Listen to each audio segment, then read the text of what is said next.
drum. A hint of fife.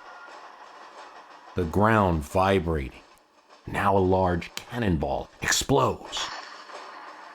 Then, as if some great painter in the sky took the edge of his brush, carved it into the foreground, a thin but deep red line.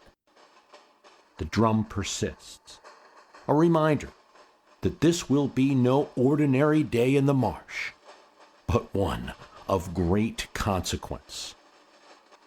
A bright brick red, like nothing that occurs in nature in these parts, is larger now. And while it can't be seen in great detail, it's clear it's something alive. They lie in wait, in ragged cotton, in coonskin, in Yankee blue. They hold on to their muskets, their squirrel guns. Behind them is the city of New Orleans. In front of them, a rampart of wood, cotton bale, and mud, and all the hopes of democracy. A quick, perilous peek over the top, and the red mass is now clearly arms, legs, pointy bayonets. The drum, the strong intent, the empire with its eyes fixed. The soldiers of an army of Wellington that have just beat Napoleon wants to provide its first-class service to teach the Yankees a terrible lesson. Let there be no doubt, when they smack into the rampart, they will tear them up. They will poke holes until there is no resistance. They are the defenders. They are the country bumpkins, the city dwellers, Creoles, dock workers, black, white, and tea, as their leader, Andrew Jackson, would call them. Freedmen, whites, pirates, really privateers who support America, never attack American shipping. And they provide to this fight great cannons right off their ships for the defense of their home country. Young Tennesseans and Kentucks who came way far from home. Right now they can do nothing for maximum accuracy, and to save shot, they must wait. It is serious. The army that approaches them outnumbers the defenders 2-1, maybe more, and they are trained. They've been drilled for years, and they've fought on the continent. Well, the defenders, some of them, have just met each other. And if the chances of warfare work like they normally do in the early 19th century, the king's men will sweep this field and reduce this scattered bunch. Faced with the choice of bayonet or retreat, they will run. But today and here, that's not going to happen. But you knew that.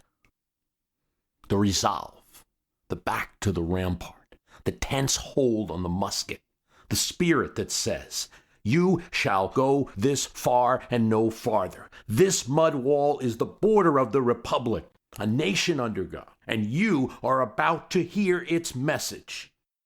I am not humbled by empire. I respond to no king. I stand in the stead of my father and my grandfather who cleared land and made a republic in the woods.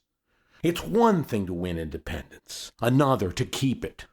And that's what I'll be tested on now. I'm about to answer you, old enemy of mine. My Scottish forebears may have fought you on some ancient field, and here we go again. What you mistake for silence, what you mistake for a break in my resolve, it's just me waiting to make sure my squirrel gun gives you the proper shot. A second more. The sword falls, the officer howls, and the United States of America answers. And that shot is their one chance. Their volley must be enough ballistic force to take the stuffing out of the advance. If it is not, all the advantage of being behind a mud wall is gone. All of their hard work assembling is gone. They lose their cannons. It goes to the sword, the rifle butt, the pistol, and the fist. A futile melee. One that's usually decided with numbers, and then the army of redcoats will cut through them, seize the city. Now we have a British Louisiana. Now we have a cutoff to the American West, an end, perhaps, to the dream of very different history. And there's too much talk about how this battle that would be fought just about 200 years ago, the Battle of New Orleans, was pointless because of the lack of modern communication. Battle need not be fought, it's said. There was a treaty that was signed. Oh, indeed, the British had signed a treaty. The treaty was not ratified by the Senate. It could have been easily unenforced, and it's not likely that in hold of the major economic power, the end of the mighty river, the commercial city of the North American continent, that the British would have given it up over a piece of paper, at least not without major concessions. Forget all you've been told, even the revisionist history that this battle was important because it was a feel-good thing. Oh, no. Now, the man on that field on that day thought it was anything else. When you know how important it was, that moment, when you know the feeling, then you can see why it changed the nation. You can imagine why a presidential career, a party that still exists today, was practically built from that rampart. And you can sense how if anyone there in those ranks, anyone who even heard about this major battle, learned that there was a meeting where some group of lawyers were thinking of giving up, perhaps handing things over to the British, or at least stopping the fighting. Oh no.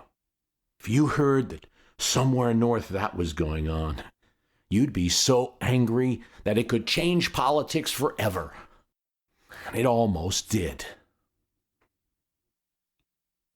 Most Americans can't say they know what it's like to have an enemy army and navy at the edge of their town.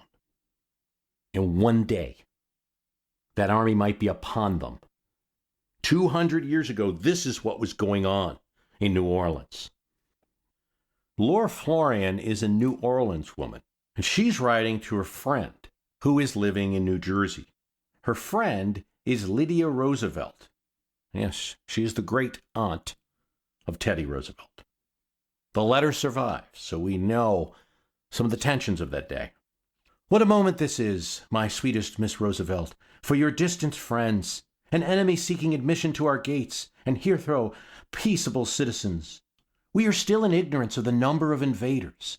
Some say they have 7,000, some say 10,000, and some more.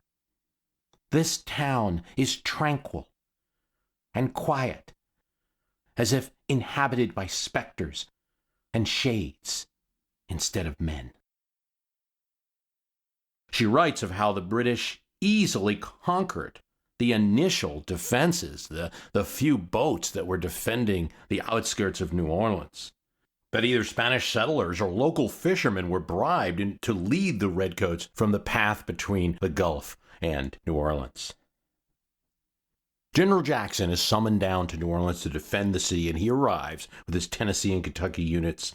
Now, there's a couple of things that are going to aid the defenders of the city here. One is that Jackson, faced with the indignity of foreign troops on American soil, British troops, refuses to grant them territory. He does a night attack on the British camp. It's night fighting. It's very difficult. There's at least 250 American casualties and about the same, maybe a little bit more British. But it throws them off. I don't want to say you're going to easily scare the armies of Wellington, flush from victory, Napoleon, now bringing a lot of force on the American continent in three ways. They have attacked the city of Washington, which we know about, setting it on fire and then being stopped at Baltimore. They have attacked through the north, and now they're attacking one of America's most important commercial cities. So it doesn't stop the British invasion, of course, but it does throw them off a bit. Maybe throws their coordination off, and they lose some men and officers. Secondly, what's supposed to have happened in the Battle of New Orleans, according to the British war plan, is that the British were going to attack across the river. They were going to put artillery. So as their infantry is attacking, they're supported by cannons falling on the American, disorienting them. That artillery brigade and the infantry to support that positioning can't arrive in time to help the infantry. They're badly coordinated. They judged his force to be inferior. They can overrun them. As the British approached the Jackson line, here is from an American eyewitness. Colonel Smiley from Bardstown was the first who gave us orders to fire on our part of the line, and then, I reckon, there was a pretty considerable noise. Directly after the firing began, Captain Patterson, I think he was from Knox County, Kentucky, but an Irishman born, came running along. He jumped on the breastwork, and stooping for a moment to look through the darkness as well as he could, he shouted, "Shoot low, boys, shoot low! Rake 'em, rake 'em! They're coming on all their fours!" The fire that they unleashed would be devastating, as seen from a British officer, George Gillig. That the Americans were excellent marksmen, we've had frequent cause to acknowledge. Scarcely a ball passed over, or fell short of its mark, but all striking full into the midst of our ranks. The shrieks of the wounded, the crash of the firelocks, and the fall of such as were killed caused confusion, and what added to it was that the houses that we stood beside burst into flames suddenly. The Americans, having expected our attack, had filled them with combustibles, and then directed guns in an instant. The smoke blinded us. Here's the description to Lydia Roosevelt. Yesterday was the witness to the next and last engagement. To describe the incessant and tremendous roar of cannon and musketry which we were awoke before dawn would be impossible. Imagine claps of thunder, while the echo prolongs to sound undyingly. Or rather fancy the grating of an immense wheel. But no, I cannot convey to you the idea in which it can in the smallest degree give an accurate conception of the sound which our ears were assailed. The carnage was indeed terrible. The enemy advancing on the plain were cut off by the dozens. The result from another American eyewitness. When the smoke had cleared away and we could obtain a fair view of the field, it looked at the first glance like a sea of blood. It was not blood itself which gave it this appearance, but the redcoats in which the British soldiers were dressed. And again our British officer from the aftermath. Prompted by curiosity, I mounted my horse and rode to the front. Within the narrow compass of a few hundred yards were gathered together nearly 1,000 bodies. Not a single American was among them. They were all English. Nor was this all. An American officer was smoking a cigar and counting them, and repeating over and over that their dead amounted to only 8 killed and 14 wounded. And finally to Lydia Roosevelt. The Tennesseans particularly have inspired the Creoles, and indeed all the inhabitants here, with such an idea of their valor that I believe will long live in their memory. Patriotic thoughts like that filled the newspapers of the country, filled the conversations that were going on in the streets after Jackson's battle. And the politics were known. If you were a Federalist in the wake of New Orleans, it was almost treason. The party had opposed the war. Some had gone even farther, and they were persona non grata. Rufus King runs in 1816. It's not even really a campaign. He wins 3 states. What happened to the party? Well, they set themselves up in a meeting behind closed doors, right at the time that the capital, Washington, D.C., is under attack, right at the time that the British have all of the harbors, including Boston, blocked. The result of a war that most of that region didn't want. The Massachusetts governor is Caleb Strong. Federalist politics are strong here. In fact, he wins his re-election opposing the War of 1812. And he decides to call together a convention to decide what to do here. Massachusetts, Vermont, Connecticut, New Hampshire, and Rhode Island send delegates. But delegates from other states are not welcome, and no one from the federal government is allowed in. This is New England deciding what they're going to do about the war. A region perhaps dictating foreign policy. But the aforementioned states send delegates to the Hartford Courthouse, December 1814. The convention meets for a month. President Madison sends an agent to try to get into the courthouse, maybe pretending to be a recruiter. He wants to get some information. The agent is not allowed in. He gets no reports. Madison tells the governor of New York to prepare the militia just in case. The silence increases the tension all over the country. A cartoon that is widely circulated shows Harrison Otis, one of the leading Federalists, and Timothy Pickering, another one, coming pretty close to leaping off a cliff. And who's at the bottom of that cliff waiting for them? Why, it's King George III, still monarch at this time. And he's saying, "Oh, my Yankee boy Otis, jump into my arms. Plenty molasses, codfish to smuggle." And he's offering honors, titles, nobility. This is the way the rest of the nation was seeing what was going on in Hartford. And the reality is that Otis was a moderate Federalist, and he shepherded through a moderate document. There might have been some discussion of secession at the conference, perhaps, no one knows. But nothing came out in that document. They offered no plan of breakup or secession or dealing with the British. They did argue for several constitutional amendments that they wanted. Now, New England thought with this Hartford Conference that they had a voice, that the nation was going to listen to them. They argued against conscription. They argued against the federal government imposing embargoes. Embargoes were very unpopular in New England, which depended on shipping. If you want a new state in the nation, you need 2/3 of Congress.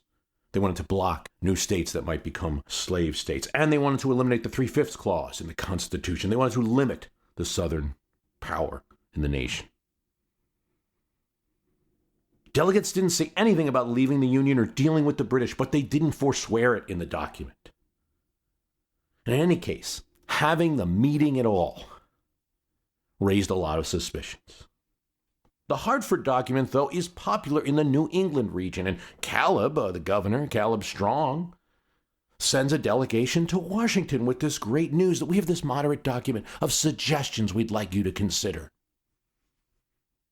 President Madison provides no invitation to the delegates when they arrive, and there's some bad timing, because one day after the Hartford delegates arrive, the news of the Battle of New Orleans reaches Washington, and now nobody wants to talk to those delegates.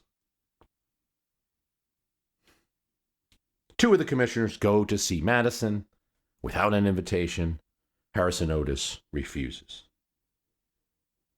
The Federalist Party in America, the party that had been first in power in 3 elections, are now broken. Though they retained power in Massachusetts until 1823, everywhere else they were seen as the blue lights who helped the British ships find the coast. They were lumped in with these kinds of traitors. And it was Joseph Story, a New England Republican, who said, "The Battle of New Orleans was a glorious opportunity for Republicans to place themselves in permanent power." There would never be a Federalist president again. The party was destroyed. But something starts to happen that's interesting. After a war, President Madison saw how bad the roads were, bad the canals were, how hard it was to defend the nation. In fact, there's a shipment of guns that's supposed to get down to New Orleans, and it's tied up in St. Louis. Can't even reach General Jackson in time. That's the state of the nation. He wants to do something about it. He wants national funds for canals, for roads, for internal improvements in the nation. But something else.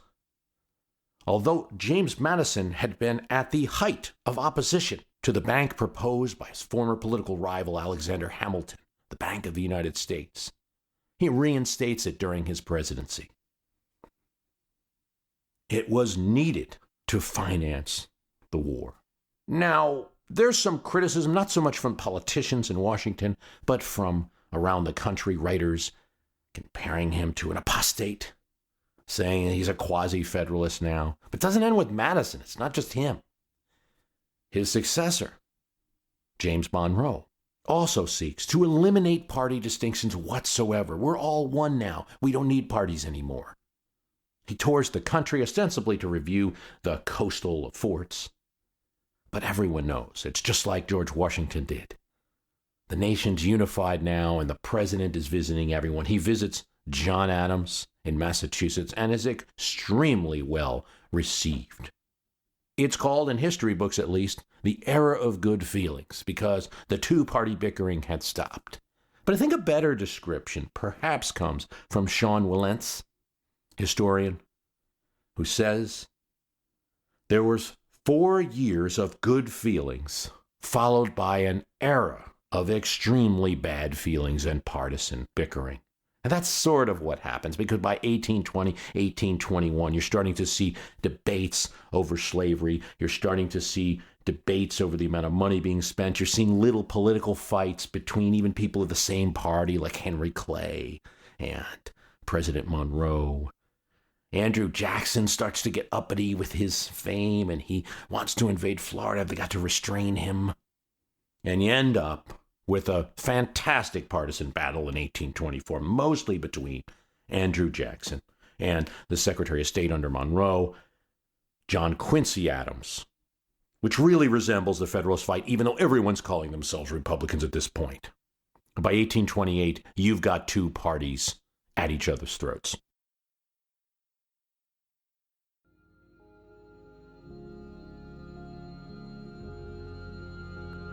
The player darts forward through two bulky, uniformed, and plastic-clad men, through a gap where he can see a green field with bold white lines. His objective is to cross each one of them. Each marks 10 yards. To some, it looked like a gridiron, hence the name for the sport. Just barely, the player keeps his balance and holds an oblong ball, but he grips it as he's been trained, helmet strapped, eyes on the line. He keeps his balance, and he crosses the final line into his opponent's end zone, to the cheers of the home crowd in the arena. And if you are like a good number of Americans, you cheer at this moment too, the touchdown. And although it's a sport, there can be no doubt about what you're cheering for: the invasion of space, the conquering of an opponent. It's not war, but it resembles it. Football, the American variety of football, is a very old game, though not as old as some other American sports. Its roots are in rugby, association football known as soccer, handball, mob football, which was a kind of informal college game. Crowds, didn't have players per se, would try to move the ball to their side. The American colleges, Princeton, Columbia, Rutgers, Yale, met in 1873 to establish rules for their game. Get it away from this mobness. It's a very different game from what we know today. There are 15 players, for instance, which means 8 more men on the field than what we see in today's game. A lot of the point of the game at this time in 1873 is kicking the ball into the goal, where today's game, that's just a small amount. The essence of a touchdown is to get a chance to kick the ball, where today, but what you really want is the touchdown itself. Throwing the ball forward to another player, that wouldn't be allowed. It's the coach of Yale, Walter Camp, who is generally credited for the rules that are close to what we know today. He creates downs, a limited amount of chances for one side to have the ball and to try to gain a certain amount of yardage, or they must give it up to the other team. First, it's 5 yards that the team needs to gain, and then there's a change to 10 to make it a little harder. And by 1912, as Wilson, Taft, and Teddy Roosevelt are battling for the presidency, you can now throw a ball forward to another player. Why are they doing all this? It's to make the game of football exciting. And it is. And by 1922, a professional football league, the National Football League, is established. It's popular. Well, why? Maybe because it's a little less about kicking a ball into a careful goal, about skill and dexterity and that stuff. Although there's still that element, but more about battle, war, invasion of space, capturing enemy territory. NFL films develop some of the best cinematography, the slow motion camera, multiple camera angles, the best in microphones to hear some of the sounds of the game. TV programs featuring football developed some of the best graphics in television history. Not surprisingly, politics has picked up some of that flashy presentation, and some of the TV political shows have the trappings. Anchors kind of use a football presentation in a political program, especially blinking lights and the red, blue state scoreboards of recent times. But there's a more subtle inference that politics is like sports. The assumption that one side will win. Politics certainly can resemble a few aspects of sports, a few aspects of football, scrimmage, fumble, hard hitting, the occasional wild play, but it is not football. And your side will not win, no matter how much your talking head told you. Part 3 of Lies My Talking Head Told Me is, your side is going to win. No, it probably won't. Well, at least not for very long. I mean, of course, in a single election, there's a winner and there's a loser, but that's one day in time and things move on. We have the same parties in the United States that were present in 1855. Despite many death predictions about both of those two parties, we still have them both. They've morphed, they've changed, they've wrapped themselves around issues in their desire to acquire new customers. They've changed as we've changed. There's been about as many Democrats as Republicans in the White House. There's almost just as much party control of the House of Representatives between the two parties since 1855. There are dark periods for one party or the other that do appear looking at American history. Periods where one side just can't seem to win the White House. One side is just left at the gates of the Capitol and can't control it, can't get the Speaker's gavel or the keys to the Oval. And people complain that perhaps their party will never win. But these periods in American history don't last long, especially when considered in the scope of American adults' lifetime. Politics is not football. There is no clock. There is no end to the game. There can be scores at different points, but there is no final score. The audience is not just an audience, but there are consequences for the audience in a way that a sports game doesn't have.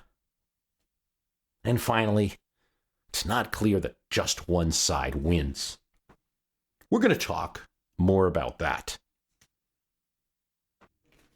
You want a score? The score, well, it's tied. 18-18, in a manner of speaking. Actually, the GOP leads, if we're going to be really strict. And what am I talking about? The amount of people who have ever been president of the United States in history. GOP presidents: Lincoln, Grant, Hayes, Garfield, Arthur, Harrison, McKinley, T.R., Taft, Harding, Coolidge, Hoover, Eisenhower, Nixon, Ford, Reagan, Bush Sr., and Bush Jr. That's 18 men. Democrats, 14, strictly speaking.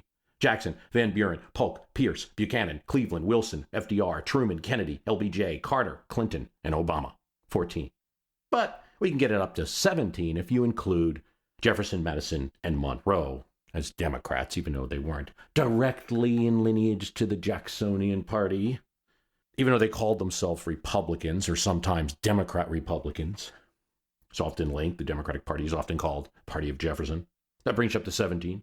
And if you throw in Andrew Johnson, who ran actually for vice president in 1864 on the Union ticket, but acted like a Democrat, considered himself a Democrat once he came to office after Lincoln's assassination, and tried to seek the nomination of the Democratic Party in 1868, almost got it. If you count him as a Democrat as well, you get 18 presidents. So the score is 18-18. And of course, there are 4 Whigs, 2 Federalists, and John Quincy Adams.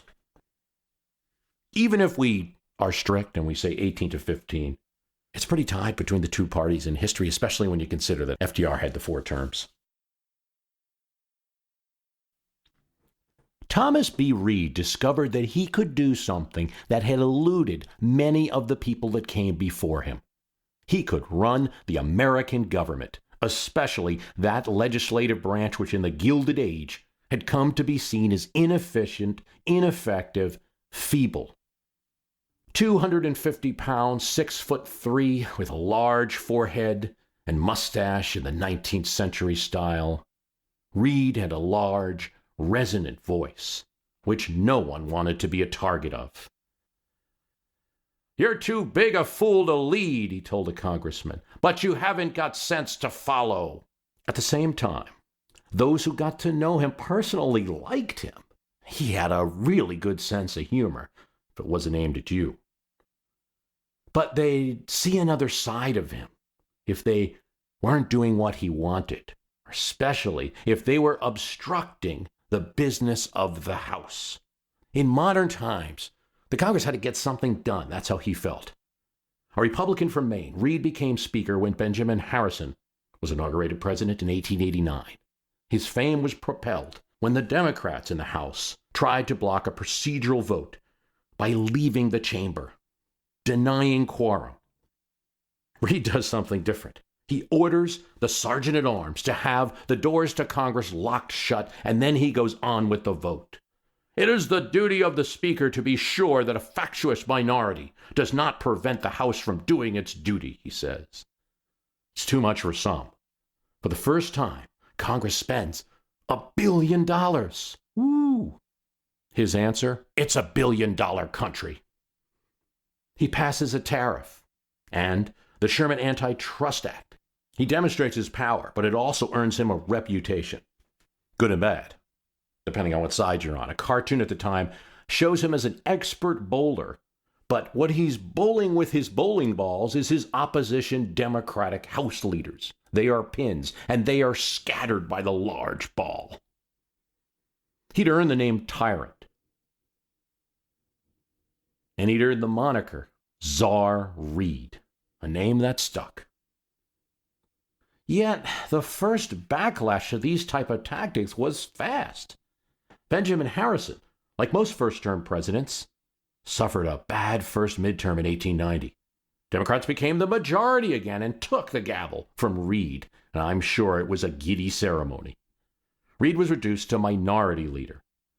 Yet, the Democrats couldn't celebrate long. After 4 years of holding the speakership, their president, now Grover Cleveland, had a bad midterm. Reed, leading his party to the charge, became one of so many American politicians to predict the death of his opponents. The Democratic mortality will be so great next fall that their dead will be buried in the trenches and marked unknown. And Republicans were back in 1895. As for the first time, electric lights are installed in Congress, first in the cloakrooms, then in both chamber ceilings. Reed instituted another new technology, this time a political one, a whip. The whip in the House would keep track of members' votes before they came up and transmit that information to the Speaker. Most devastating for the small d Democrats in the House was Reed's decision to hold up bills that he disfavored. Over in the Senate, a populist senator complained, "We have a horrid nightmare in the other side of this building. One man transacts the business of 357. Yet, on some issues, Reed couldn't control everything. When his members were eager to support war with Spain, Reed is opposed to this. He did everything he can using his new powers to block motion for the acquisition of gunpowder, for bills that merely protest Spain's actions in Cuba. Without consulting him, his appropriations chair, part of his machine in the House, Joe Cannon, working with the minority Democrats, passed a gunpowder resolution providing gunpowder to Cuban insurgents. There's also a bill to annex Hawaii that this new coalition passes without Reed's support. He also opposes it. 4 years after his second whirlwind term as Speaker starts, Reed was seen as a broken man, and he resigns. The machine he created, in a sense, continues after a little bit. After 4 years of having a caretaker speaker running the Republican business in the House, the former appropriations chair, Joe Cannon, would take over in 1903. Cannon appeared to be the opposite of Reed. There's no bluster with Cannon. He's a simple Indiana man who had moved to Illinois, supported Abraham Lincoln, worked for the state, got elected to Congress. He's a smaller man with a gray beard, a top hat, and the ever-present cigar. He's called Uncle Joe. And he loves the House. And he supports the members. I believe in consulting the boys, finding out what most of them want, and then doing it. It was folksy, friendly, largely false. Cannon would consult the boys. Cannon would defend the House, but he controlled everything with an iron fist, and decisions went through him first. But it was always couched in a smile.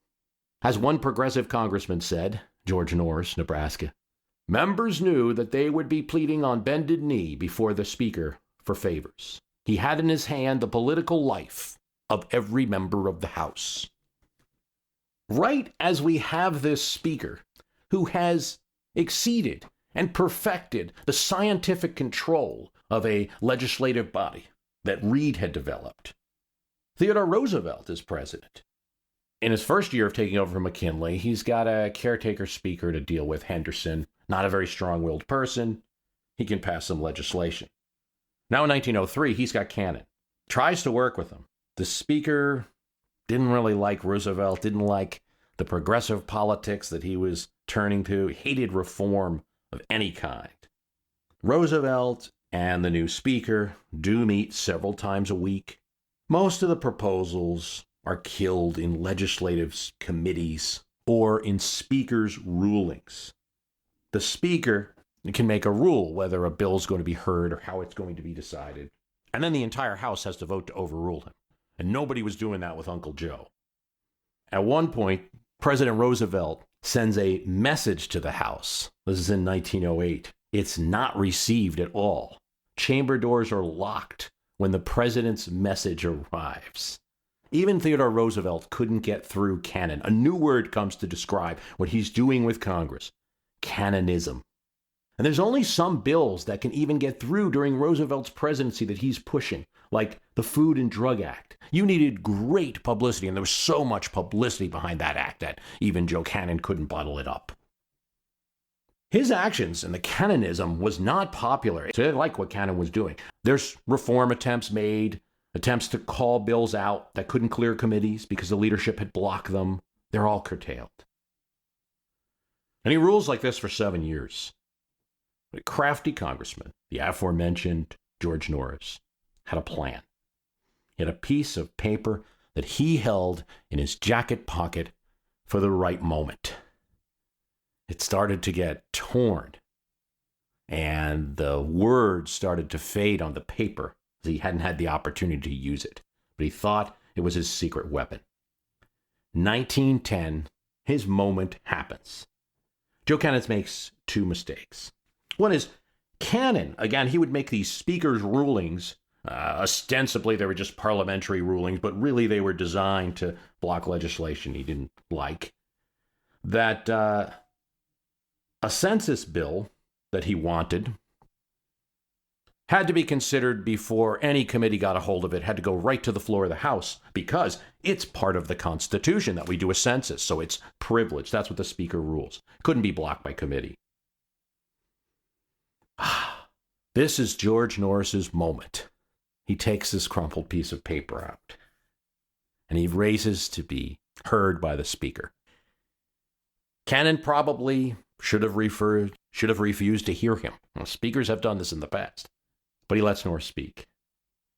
Okay, Norris says, well, the Constitution permits the House to make its own rules. That's in the Constitution. So I have a privileged moment as well. I would like, according to the Speaker's ruling, to make a privileged motion that we change the rules of the House. And of course, his rules involve changing the Rules Committee, limiting the Speaker's power, limiting the amount of people on the Rules Committee that's going to control where bills go, making that the Speaker will be ineligible to serve on the Rules Committee, changing the membership of the Rules Committee so that it's spread out according to geography and everyone gets representation, basically taking the Speaker's power away. It's a legislative moment.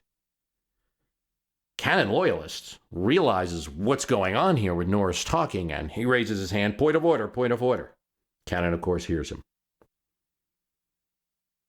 He says, no. Norris's motion is not privileged, and we have to start talking about it right now and refer it to the Rules Committee. After 26 hours of debate, the congressman from Pennsylvania, several Cannon loyalists, and then some of Norris folks and his progressives, and then some of the Democrats who were in the House talking, debating back and forth, 26 hours. Joe Cannon, as Speaker, makes a ruling that it be referred to the Rules Committee, and as he would always do, dares the House to overrule him. Cannon is not as popular anymore, This is after he had blocked a lot of the popular bills that Roosevelt and reforms that other people had tried to put forward. There's a lot of news coverage of what Cannon's doing. It's 1910. Taft is president now. Not as popular anymore.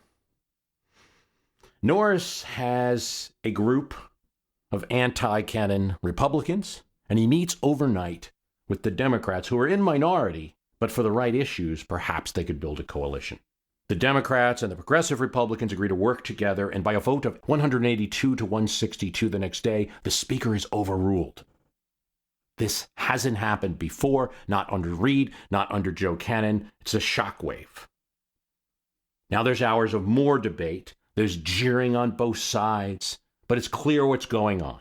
The most powerful Speaker is losing his power, and the rules of the House are changed. The whole House now will elect the Rules Committee. The Speaker can't be on it, and the Speaker has much less say over what bills are going to move forward. These rules are voted 191 to 156, the final vote. A blow to Cannon. 43 Republicans crossing over and joining 150 Democrats to make it happen. He was, Cannon said, as dead as a doornail, dead as last year's bird nest. 2 years later, Cannon would lose his own congressional seat for the first time in his career. He'd gain it back later, but never the speakership. So, one of the periods of the most stringent political control of the House, the speakership of Reed and Cannon, lasted in reality 16 years with a few breaks. It was possible. A man turning his age as a voter during Speaker Reed's rise would be 40 with Cannon's fall. It's a long time, but not in the scope of human memory. The Constitution specifies elections every 2 years, and this has had an effect of changing the House at least often enough. Party domination for even 16 years uninterrupted is rare. It has happened, though. The Republicans have done it 3 different times, and the Democrats once. Of course, the Democrats have also had the largest stretch. We'll talk about that in a bit. Since the establishment of the two parties in 1855, control of the House is now just about even. The Democrats controlled the House 80 years since the establishment of these two major parties, and the Republicans 76.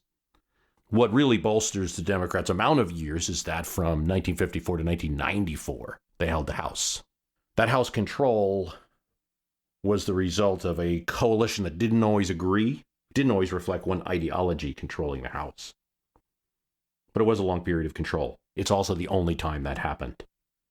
Domination of American politics, where one party has everything, the president, the House, the Senate, it does happen, but there are usually enough interruptions, right?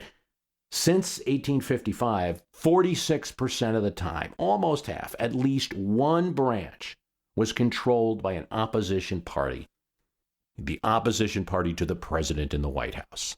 So they had the House, they had the Senate, or they had both. Let's get real. There's something that you really want in your heart of hearts if you're the average American thinking about politics. You'd really want your opponents to go away. Like, if you were a conservative, you could just get rid of the Demis and bring in some sensible government. If you could get rid of the insane semi-socialist ideas that flood our politics. And if government could be replaced by people who knew how to run a business. And of course, if you're a liberal, you'd like to be rid of anyone who thinks that publicly funded education isn't the most important goal. It doesn't matter who you are. You'd love to wipe the blogs clean of opposition, to clear your congressman's office of protesters, to stop the money flow to politicians from people who have different ideas. We all can agree on one thing. We'd all like to get rid of the morons. That's funny. Why do you use that term, Bruce? Well, it's because if you read most blogs, isn't that for some reason, the term that's used most often to describe oppositions, particularly people that aren't giving a lot of thought to their presentation on the internet. But these morons think this, these morons think that. You'd like to be rid of those people in one swoop. And here's the issue.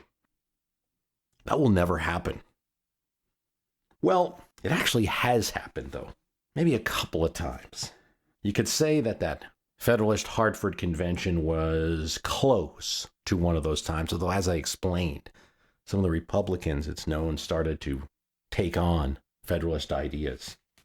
So it almost really didn't happen here. Here's a great quote from Jefferson, and he's writing to one of his friends, a judge in Virginia. What do you think of the state of the parties at this time? The opinion prevails that there are no longer any distinctions.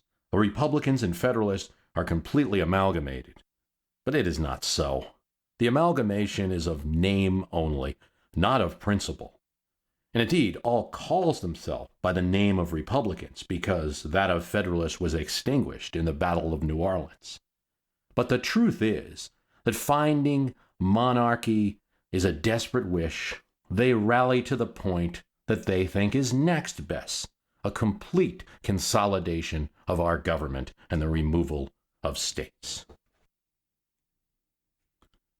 Jefferson was somebody who engaged in a lot of political philosophy and was knowledgeable about these things. And so you see kind of the type that there was never going to be a full win. You could just kind of keep people out. In every free and deliberative society, there must be, from the nature of man, be opposite parties and violent dissensions and discords. And one of these, for the most part, must prevail over the other for a longer or shorter time. Parties are natural. That he writes in 1793, well before his writing to the Virginia judge.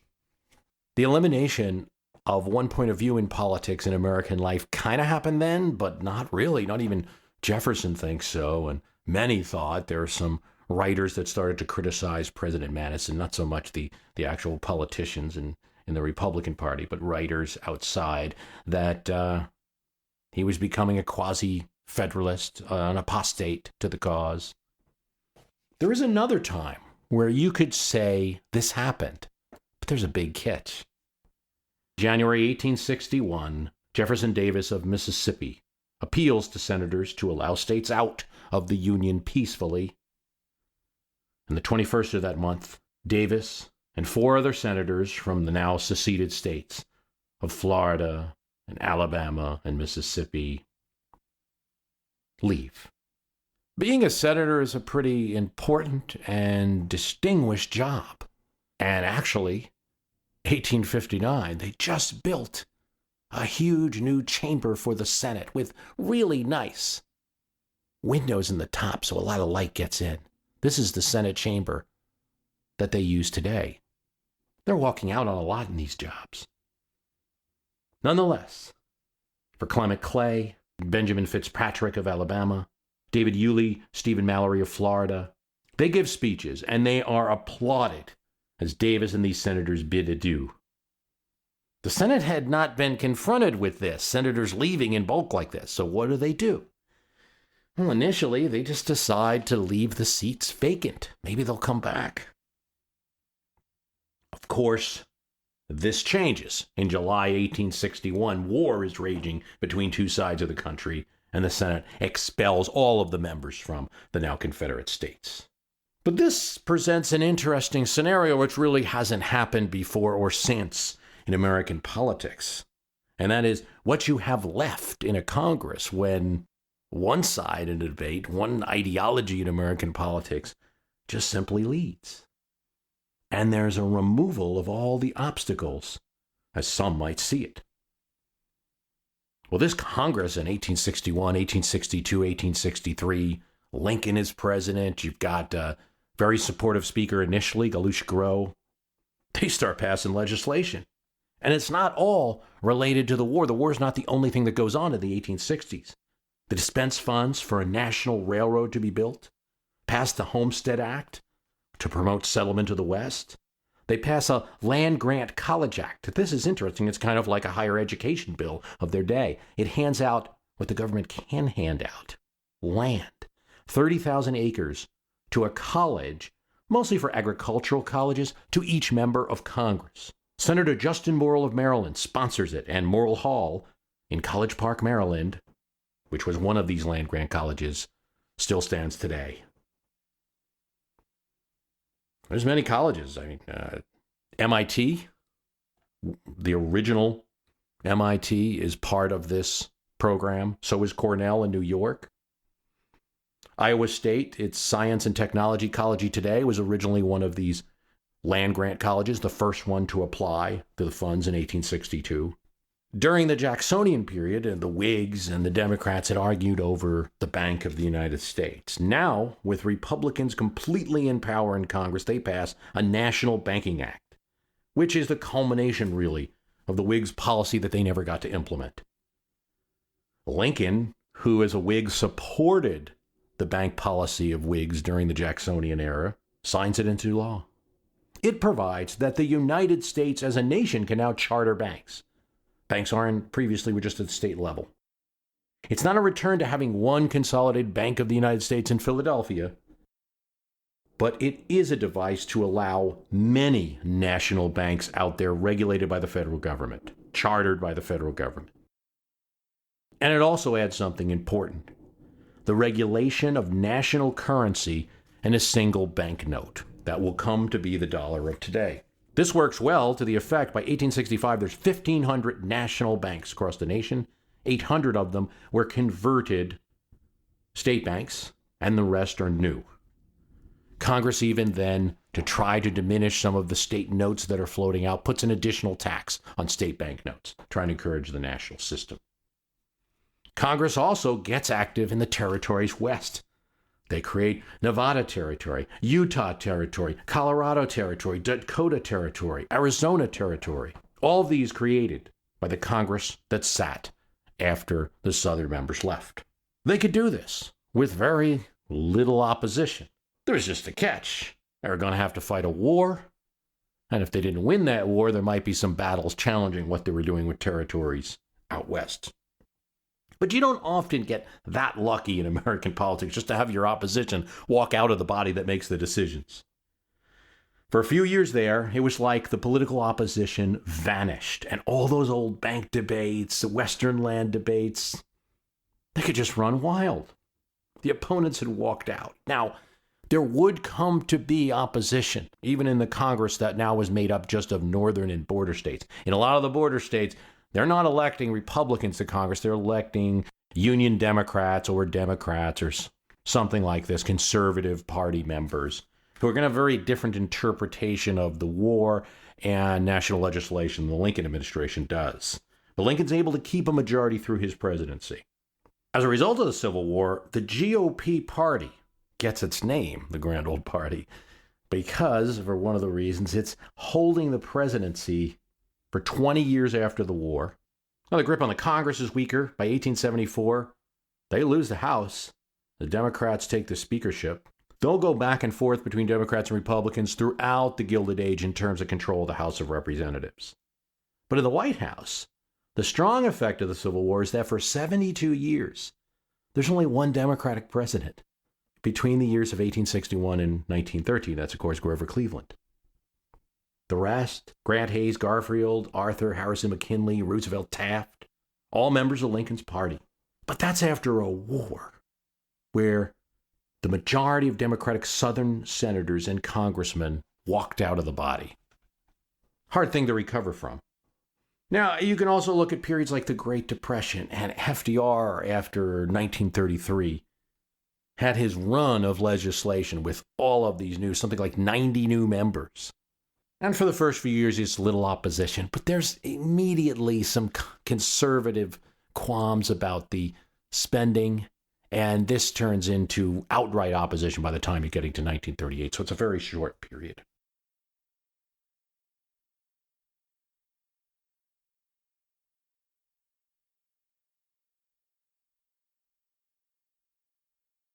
At least these days, when an incumbent president is defeated, he gets to go home in style on Air Force One. Well, it's not exactly Air Force One, because at some point during the flight, Air Force One signals the tower that it is changing to a regular code. It is no longer the plane flying the elected president.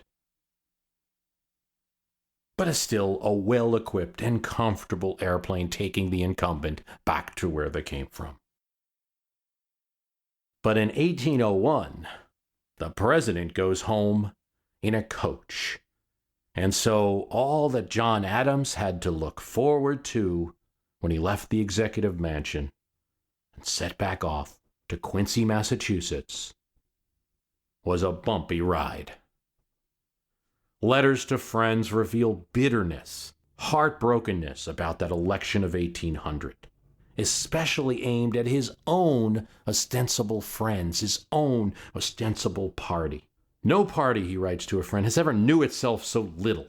He attacked the small groups of foreign liars and newspaper printers that had reduced a great nation as he saw it. He felt as president he had always tried to keep balance, but just felt stymied by events, by his own political party, and of course his opponents. Thus, Adams would not ride in a little coach with the new president, Thomas Jefferson, as he was being sworn in, nor would he shake his hand, nor would he watch the president be sworn in from a distance even. Adams leaves 6 hours early, before light. He has a long way to go. There's a little note left in the executive mansion for Jefferson. He does wish him well, and then says there's a few horses that he's leaving in the executive mansion so that Jefferson does not have to buy them. It's their last communication for 12 years, and he sets home on his journey. Jefferson now walks in with a militia contingent to the Capitol, takes the oath proudly. He strikes a conciliatory tone, partially blamed all the excited partisan fighting on the ways of a free people, and he blames them on the Europeans. We are all Republicans, he says. We are all Federalists. As he tries to calm down fears that he's a Republican, so he's going to let the rabble run everything and the country's going to be ruined. He says, "This is the strongest government on earth." While he's taking the presidency, his allies have also won a huge majority in the House and a majority of 2 in the Senate. He welcomes this chance to put the Argo of our nation on a Republican tack. He's even hopeful that maybe he can reduce the 2 parties to 1. The greatest good we can do in our country is to heal its party divisions and make them one people, he tells John Dickinson. It's the Republican Revolution of 1800, Jefferson would say later. But witnessing this scene, it would be hard to imagine that just 3 years before, everything was exactly the reverse. Congressional elections were spread out then, but for a full year. First one in New York in April 1798, the last one in Tennessee in March 1799. Federalists were doing quite well. Anger over France, anger, French treatment of our diplomats. First, they take Charles Pickering, who's very popular in the South. He's sent home by the new Directory government in France. France says that they can seize our ships that are in its ports, and there's 12 such ships that they act on. Then there's the Xyz Affair, and this has a funny name, and it's basically where diplomats that were sent by Adams were told that they had to pay money if they wanted to talk to the Directory. This is not how nations are treated. This is seen as a dishonor to America. The reason it's called the Xyz Affair is because when it's first stated what happened with the mission, Jeffersonian Republicans are supporters of France, they tell the Adams administration, produce some kind of proof of this. So the document's released, but it's a diplomatic document, so instead of mentioning the ministers' names, it's just X, Y, and Z. Becomes the Xyz Affair. People are outraged. And you notice support for Adams and his administration as we face a possible war with France, or this thing heads to hopefully some kind of diplomatic resolution, but perhaps a war. Perhaps we're going to have trouble on our Western front. Perhaps we're going to have trouble with our ships. He's getting support in places where he got no electoral votes for in the 1796 presidential election, the South. Abigail Adams writes about the addresses that are coming into the president from all over the country. Sure, in New England, these kind of things are expected. It's like, stick it to France. But in southern towns, in Virginia, North Carolina, the president's foreign policy is getting accolades. This is a place where John Adams wrote, about South Carolina, that he had only enemies and cold friends. And now from the Shenandoah, from Alexandria, Norfolk, Raleigh, North Carolina, Charleston, South Carolina, Fayetteville, North Carolina, there are people getting together in groups and then having an address and sending that address to the president. This is the way you did it back then. George Washington in retirement is excited. All the uppermost populace and hardy yeomanry of the state have come as one, coming forward with strong addresses to the executive. All of this support is now reflected in the elections that are going to occur between 1798 and 1799. Federalists gained 2 seats in Virginia, 3 in North Carolina, 2 in South Carolina, and 2 in Georgia, where Federalists weren't competitive at all. And there was a political machine that they had to beat of some significance there. The House is now 60-46 in favor of friends of the government and against opposition. A significant Federalist, Theodore Sedgwick, takes over as Speaker. And in the Senate, a seat is also gained. Vice President Jefferson at this time is despondent in a letter to his friend Thomas Mann Randolph. We now expect to lose every question which shall be proposed. The war men have been indefatigable. Yet, despite writing this letter, Jefferson would be elected president of the United States in 3 years. What happened? Well, Federalists overstepped and had too much enthusiasm about what may have been a one-issue boost in their popularity. They acted quickly, though, on the congressional majority that they got. A bill to suspend commerce with France, the creation of an army of 20,000 men, they'd only actually get 10, and an increase in the Navy. The measures have broad support. When Adams puts Washington in charge of the command of army forces, kind of a message to France, don't mess with us. A lot of support for it. He does send a new delegation of ministers to France. There's support for this kind of moderate policy that he's got. But there's another measure that Federalists pass, and John Adams signs. And this is the Alien and Sedition Acts. There's several acts. It starts to erode the support for this new political support for the friends of the Adams government and the Federalists. They involve several things, but one of them is to increase the amount of time that someone needs here to become a citizen. Instead of 5 years, 14 years. They're worried about, there's many French in Philadelphia and in other places, and some of them, though they might have predated the revolution in coming here, they're supportive of the French government. There's also Albert Gallatin, who's a significant Republican and friend of Madison and friend of Jefferson, and he's a Swiss immigrant, and that's somebody that they're targeting. He's a leader in the House, a leader of the opposition. And there's a number of newspaper printers that they're going to target with these sedition acts. They're so drastic that they do start getting some warnings from Federalist friends like, hey, this might be going a little far. John Marshall, who's an ardent Virginia Federalist, later would become Supreme Court chief, he chooses to question them publicly. North Carolina legislature, now where Adams had been getting all these addresses supporting him, now they vote to condemn the act. And the Virginia and Kentucky legislators, acting on a statement that was created by Jefferson and Madison, vote to declare the Alien and Sedition Acts void, to nullify them. Things are getting pretty bitter, and there's also a bitter division among Federalists between supporters of Admiral Alexander Hamilton and those of President Adams. Hamilton wants war with France, a strong army. He wants to use the army to erode political opposition. And now you're getting action. It's one thing to pass the legislation, Alien and Sedition Act. Now you're starting to get some action. Editors being locked up. William Durrell, a Republican printer, New York State, critical of Adams, indicted. Benjamin Franklin Back, publisher of the Aurora in Philadelphia, is arrested. William Duane starts taking over for Back's paper and starts editing it. He's also indicted. Thomas Adams of the Boston Independent Chronicle is arrested. Matthew Lyon for saying that Adams was grasping for power. That earned him a $1,000 fine for sedition against the president and the federal government. There's debates about this. Certainly, Adams always felt, we have writings from him and Abigail, that some of the printing and attacking of the government that was going on was so severe that it might upset the entire government. And this was a nation in its early founding that was somewhat fragile.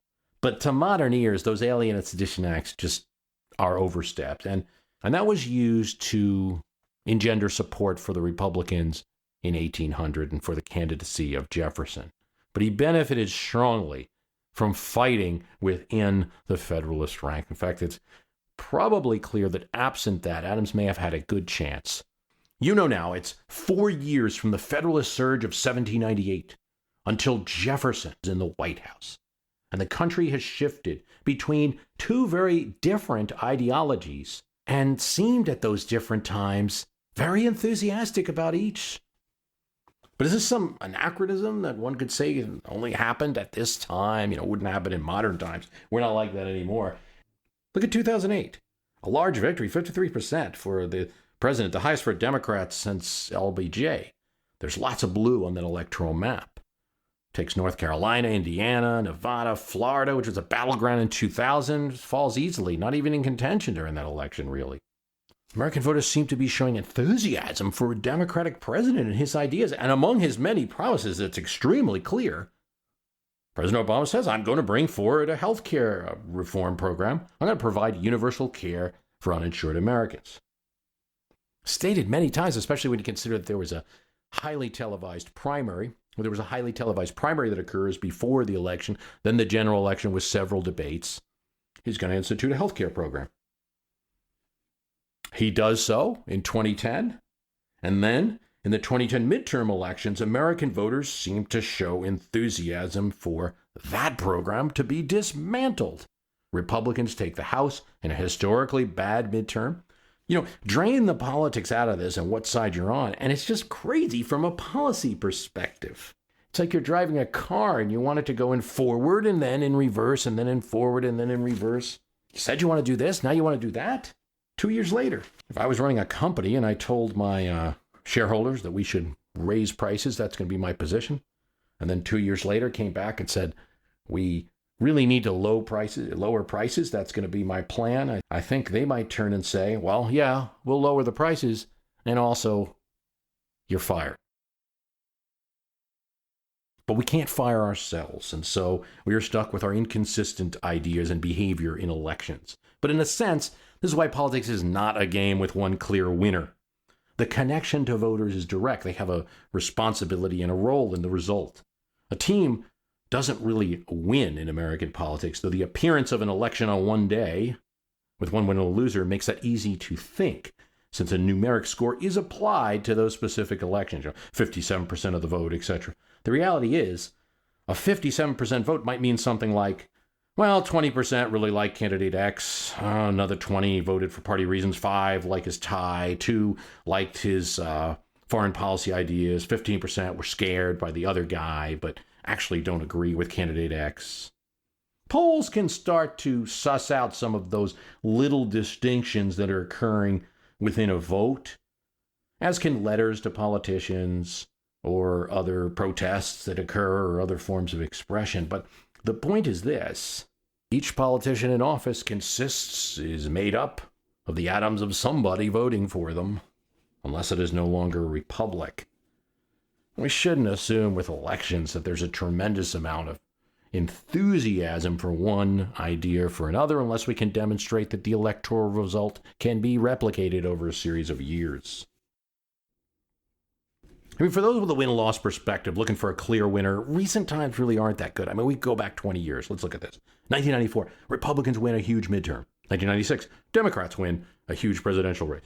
1998, slight win for Democrats in the House midterms. 2000, slight win for the GOP in the presidency.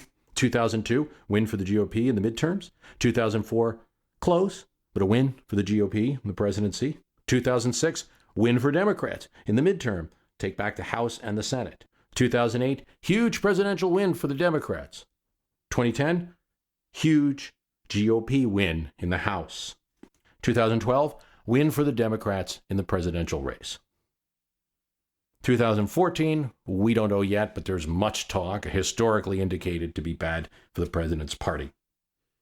Back, forth, no clear, consistent winner. That's 20 years, and if you're a visitor from a foreign country, not partial to one side or the other, which always makes it hard to discuss these topics, but if you put yourself in those shoes, I think the only conclusion is American politics sees a lot of back and forth. It seemed like a pretty good idea at the time. For campaign manager Susan Estridge, it seemed like the perfect opportunity to take her candidate, Governor Michael Dukakis of Massachusetts, and to take his disadvantage that he was having trouble showing off his foreign policy prowess, and to make that an advantage. Dukakis wasn't getting a lot of accolades for his foreign policy statements, but he was trying to make them. I mean, this is in the wake of Gorbachev taking power in Russia, and there's starting to be improved relations between the U.S. and the Soviet Union. You're not going to get to be the president if you can't show that you have some foreign policy ability, command over the nation's military forces that you're going to need to take on day one. Ronald Reagan is president at this time, and he makes fun of Dukakis that now that he had been against aid to the Contras, that he had been for some military cuts, and now he wanted a strong defense and a strong stance. And he said that was the biggest switch since Dustin Hoffman played Tootsie. Some voters feel he's weak compared to the sitting vice president. Political campaigns are not permitted to go to the army bases, so the traditional shot, Dukakis with all the troops behind him, that was out. So Estridge sent Dukakis to a General Dynamics plant where they were going to tour the military facilities. Then, with the cameras rolling, there's a great opportunity for some free news coverage. He gets a ride in an Abrams tank and appears, of course, looking out the top. He's not driving the tank, but it almost looks like he is. Now, if you were there at that plant, at that point, in the Dukakis campaign, it really was a great day. Everyone had a great time, of course, but more than that, it sort of looked good. And the few instances of news coverage, on the nightly news, actually seemed positive. But the reaction changed over the hours and days, and the perception was that Governor Dukakis looked foolish riding around on a tank so much. And Roger Ailes, who's running the Bush campaign, said that he was having trouble defining how he wanted to attack Dukakis's foreign policy. Because like Kennedy had done in 1960, Dukakis was trying to outflank the Republicans by making some strong statements about foreign policy. And that was throwing them off a bit. But he said with that tank appearance, Dukakis did it for himself. And GOP would use that footage. They would use the image of their opponent riding around in the tank that was intended to help him. They'd use it in their ads to make the candidate look foolish. For Madeleine Albright, former Secretary of State and then the foreign policy advisor for the Dukakis campaign, the real problem was that Governor Dukakis wore an outside communications helmet on his head, one that had these two boxes, protruding from them, the radio devices. Some of the staff said, Governor, don't wear the helmet. The official policy was that if you rode in the tank, you felt you wore the helmet for safety reasons. It's kind of like, says a lot about Dukakis' personality there. Albright felt if the helmet wasn't worn, the image would have been fine. He just looked silly with this oversized helmet on his head. The defeat, after at one point Dukakis was 20 points ahead in the polls, was a depressing one for Democrats in 1988, and for a reason. They had lost 3 presidential elections in a row. And the losses were bad. I mean, Dukakis won 11 states, Mondale won, Carter 3, and they all won the District of Columbia. It seemed to most that as a national party, the Democratic Party was finished in the late 1980s. Sure, they held the Congress, but they were the mommy party. They couldn't run the government and the things that needed to be run. They couldn't earn the presidency because, after all, the 4 years in the White House that they had at that time, Carter, his performance was not judged, especially at this time, as being very good. So it didn't look at all good for Democrats. Clinton wins in 1992. He doesn't ride in a tank and changes a lot of this perception. And now, if you look at it now that you've had 2 terms of Clinton, 2 terms of Obama, we have a different perspective in 2014, I would say, than they had in 1988. And it would be odd to see a newspaper column right now where someone wrote that the Democrats are doomed as a national party and can't win the White House. In fact, you're seeing a little bit of the opposite, that perhaps the GOP is shut out of the White House. And we should perhaps look at 1988 to analyze that. Now, I mean, if you take the past 50 years now, so since 1964, you've got LBJ for 4 years, Nixon for 8, Carter 4, Reagan 8, Bush Sr. for 4, Clinton for 8, Bush for 8, Obama for 6, but it will become 8 by 2016. So if you look at that, it's basically 28 years of the presidency for the GOP and 24 for the Democrats. Not a huge difference. Both parties very competitive there. Then as now, you're going to hear about the death of parties. But a death of parties, well, it can happen in a parliamentary democracy, although really you're going to find you have the same opponents, they're morphing into something else. And of course it can happen in a dictatorship, but it's not likely in a 2-party republic, especially not likely in American divided government. Hearing talk now, you are hearing some talk that the Democrats now have a lock on the Electoral College due to demographics, and that was definitely the talk about the GOP up until 1992. There was talk, Democrats couldn't win California until Clinton did. So I think Democrats may have some favorable trends that will probably apply to 2016, but I wouldn't go too much farther after that. And, they're likely to get a bruising in 2014. Thomas Jefferson. Men of energy and character must have enemies, because there are 2 sides to every question, and taking one with decision, and acting on it with effect, those who take the other will, of course, be hostile in proportion as they feel an effect. Thomas Jefferson.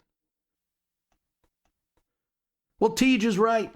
There will be parties. It's only in a football game, a soccer match, a battle, where we should really talk about winning.